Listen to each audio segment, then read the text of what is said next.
আমরা প্রাথমিক বিদ্যালয়ের শিক্ষকগণ অবহেলিত। আমরা যে বেতন পাচ্ছি সেই বেতনে আমাদের 6 সদস্য বিশিষ্ট একটি পরিবার চলতে পারে না।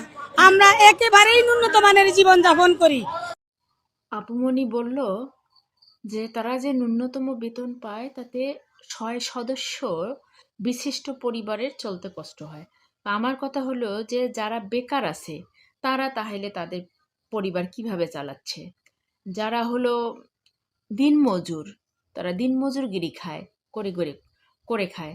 তো তাহলে তারা কিভাবে সংসার চালাচ্ছে? যে আপা চাকরি করে একটা মাস গেলে তার একটা নিশ্চয়তা আছে যে সে বেতন পাবে। সে বেতন পাবে। তারা বেতন পাবে, নিশ্চয়তা আছে। কিন্তু এদের নিশ্চয়তা কোথায়? যারা বেকার, এখানে যে লাখ লাখ ছাত্রছাত্রী যে এখানে এখনো বেকার বাংলাদেশে। অথচ এনারা পড়ে আছে কি এনাদের বেতন বাড়ায়